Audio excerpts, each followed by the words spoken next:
Mark, good to see you. From the West to the Midwest. I know you played for the Cardinals. What's it been like being back covering the Cardinals now? Oh, it's been amazing. It's almost full circle, Judson. I just having that feeling of being a rookie in a St. Louis Cardinals uniform, which is an iconic uniform.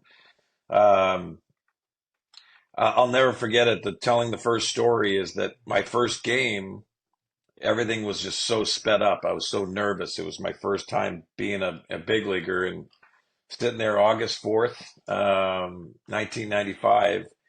And our starting pitcher was Mike Morgan. He gets taken out of the game, and it was the first time I kind of got a chance to just stop and realize what was happening. And it was against the Cubs. It was St. Louis against the Cubs. And that was the first time I looked around. I saw 50,000 people in Busch Stadium. And I remember the guy on first base was just standing there. I was next to the first base coach, and we're just hanging out waiting for the reliever to warm up. And I looked down and I saw the birds on the bat, and I saw this beautiful major league uniform.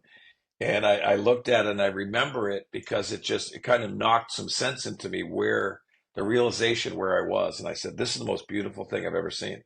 So fast forward, that story, my experiences as a rookie, the players that I got to play with, against, and now I get to broadcast full circle coming back to St. Louis this year after 13 years with San Diego and the Padres. I get to come back with St. Louis, and it's a great feeling because you understand about the history when you're there. When you leave, you don't realize how great it was. The Bob Gibsons, the Lou Brocks, Red Chandies, historical franchises meant a lot to me. And I didn't minimize that, but coming back really just revitalizes you just a little bit. And you understand um, the levity of what your job really is. And I absolutely love it. It's pre and post. I've done a bunch of things with San Diego, but coming back to a franchise that I absolutely love that kind of got me into the game of baseball and the realization of it is really special. Did you get any great advice for your debut for that You know game? what? It was one of those things where it was kind of let's see, let's wait and see. That was the year that Joe Torre got fired earlier in the year. So Mike Jorgensen was our interim manager. So when I went into his office, he said, "Hey man, we're playing you this week. It's a big series. It's always a big series against the Cubs. Let's see what you got." So that's the reason why I say it wasn't really advice, but I sure had a lot of players like a Bernard Gilkey, Ray Lankford, Ozzie Smith. I remember those guys because when you get there and they realized I was from another organization to start the year and I got traded over to St. Louis. That was my journey, but they were just encouraging me like, hey man, just go out there and express yourself. And it was a great environment to be a rookie. I've seen it in past, and I always watch rookies in other organizations I've been in. And sometimes that's not really the easiest task. Sometimes there's a lot of people that are coming up. I think of Chris Bryant in a Cubs uniform. There's a lot of pressures on that. I didn't have that as a player. It was kind of like what we're going to see is if you can stick here or not. Someday I'm going to bother you for an hour-long podcast on Chris Bryant Yeah, because I find him to be pretty fascinating of what he's done, where he is now, and even what he's trying to work through mentally. But let's keep to this Cubs Cardinals series. Just believe it's hard to believe this is the first time late in May that they've I faced know. each other this year. The Cubs may be finding the Cardinals at the wrong time, right? Three consecutive series wins. They've won 8 of their last 10.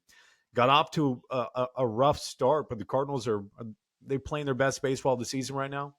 Yeah, I would say that they're putting things together. Offensively, it's been a struggle all year. You look at the batting averages and even the home runs, runners in scoring position, it's down, and that's the reason why they've lost opportunities to win games early in the year. They were very close. They got some good pitching. They went with some veterans. Obviously, Sonny Gray heads the staff.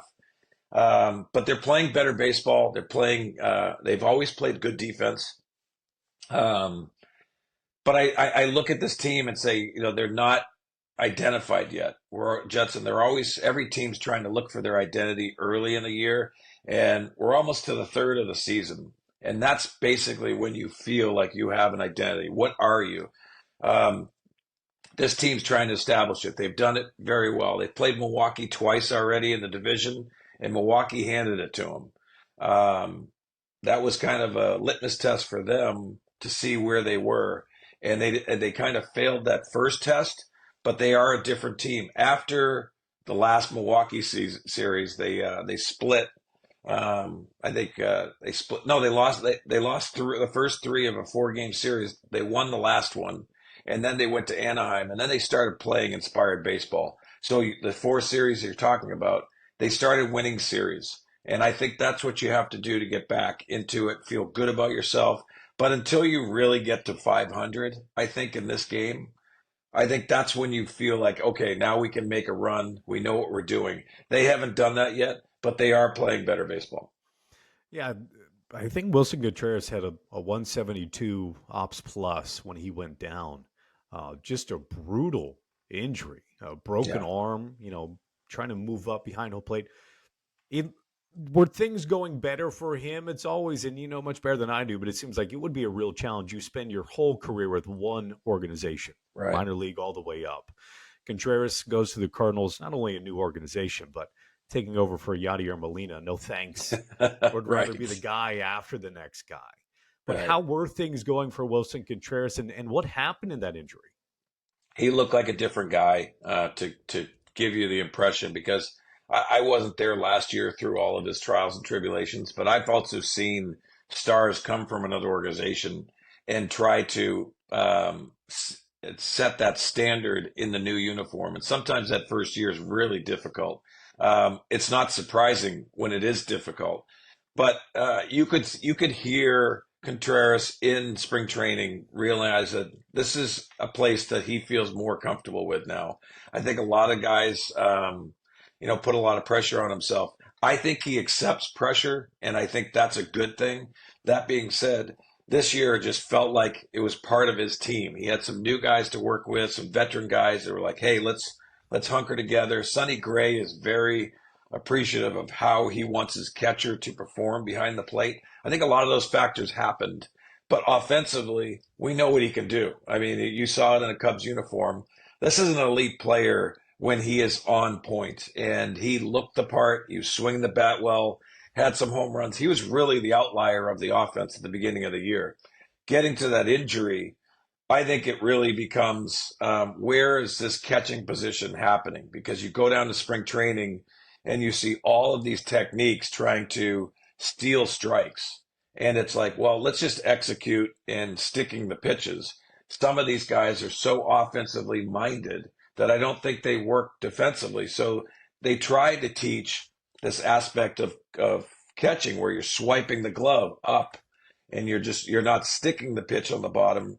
And I think a lot of the catchers had a tough time doing it. They were taking it out of the strike zone. They were moving their hands down rather than getting that thumb underneath the glove.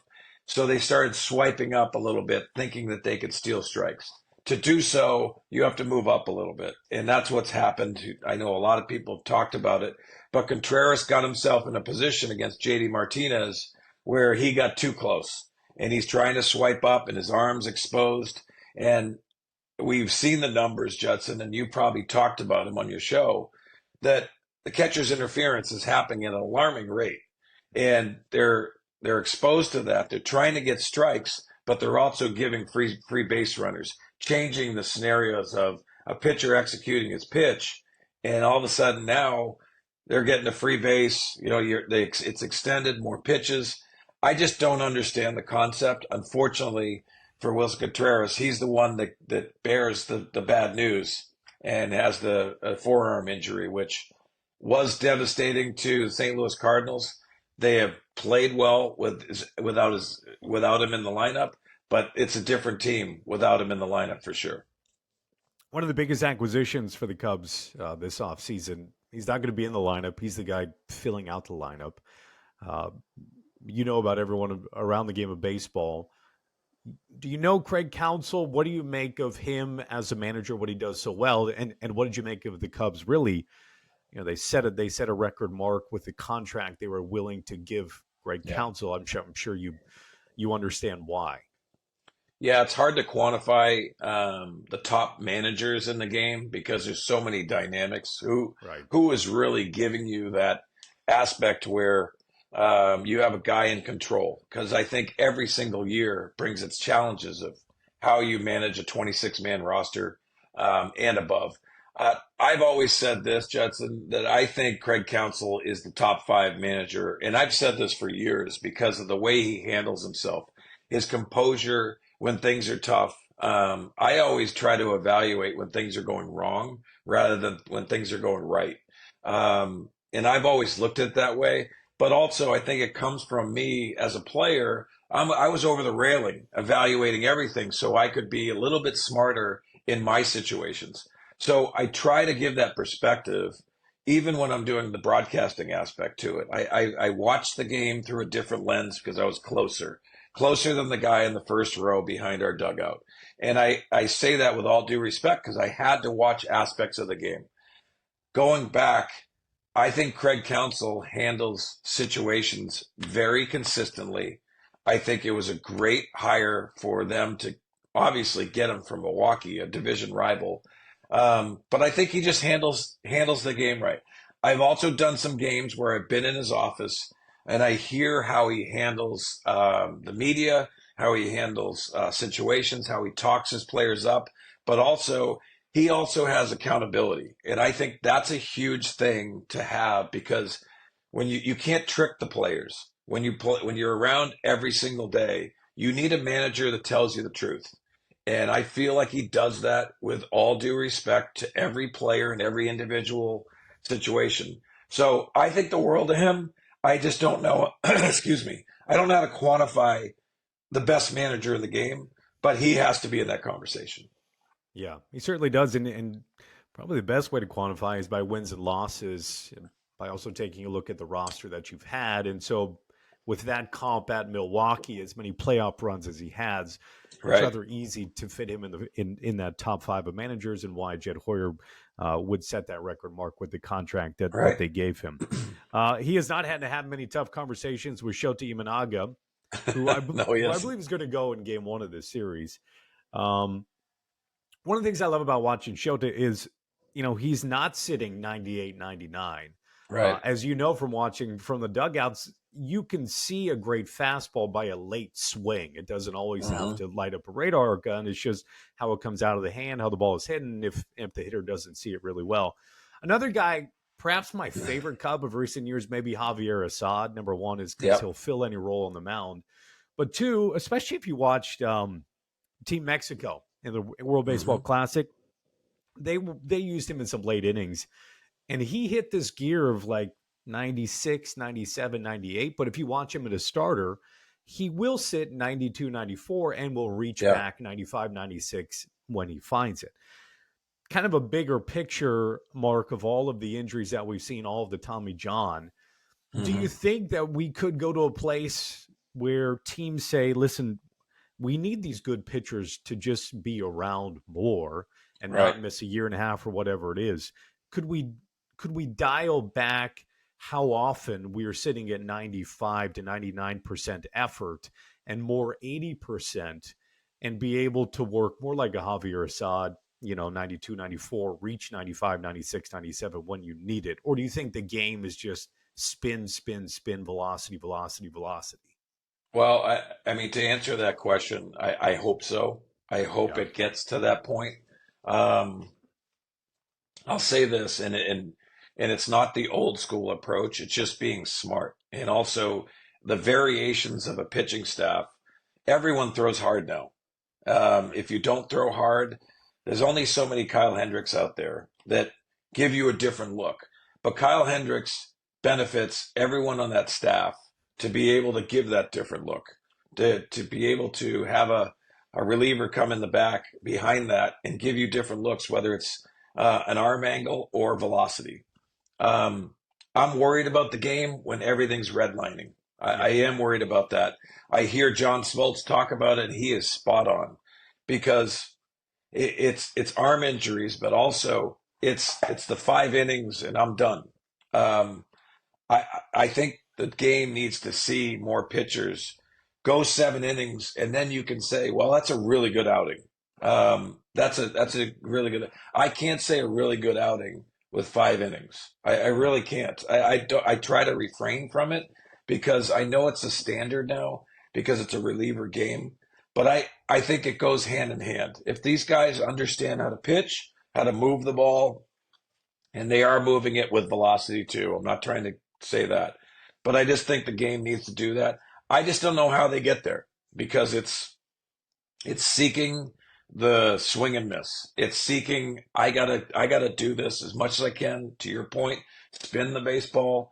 Um, I just don't know where they go. I'm hoping Yeah. someone shows success and a dominance like a Ranger Suarez from the Philadelphia Phillies. You're seeing a guy that can throw 95, but he sits right around 91, 92, changes things up. To me, that's where the game needs to go. And it's kind of like contact hitters now in the game. You're getting more of them on rosters. You're getting the Rico Horners on the game that can Hmm. manipulate the baseball. I think trends are going to happen, but it has to happen with teams and they have to have success. So if they have two guys that could be a Greg Maddux type of pitcher, a Ranger Suarez to my point, and be successful and be dominant, I think it starts to change that. I just don't know how everyone's going to execute Mark, you are a quarterback standout. In the it. Chicagoland area, I don't think I'm allowed to not ask you about Caleb Williams. With the Bears, I don't know how much USC football do you watch, but do you have any thoughts on Caleb and what he may look like transitioning to the NFL? Well, I'll tell you this. I am an Irish fan. So I Oh boy, actually saw I'm a big Irish fan. yeah, So there's I start one. with that. I think you know where I'm going. Yeah, yep. I went to the Notre Dame USC game last year in South Bend. I took my son there, who's 12 years old. It was his first time in South Bend, and Wow. we saw Caleb Williams. Um, he did not have a good game. Yeah. The Irish really took it to him. They got in his face. But I'll say this: this guy's got a heart. He has a different wired brain that tries to succeed. He took hit after hit, and it wasn't a good game for him, but he was also composed. And I love seeing that. I love watching that.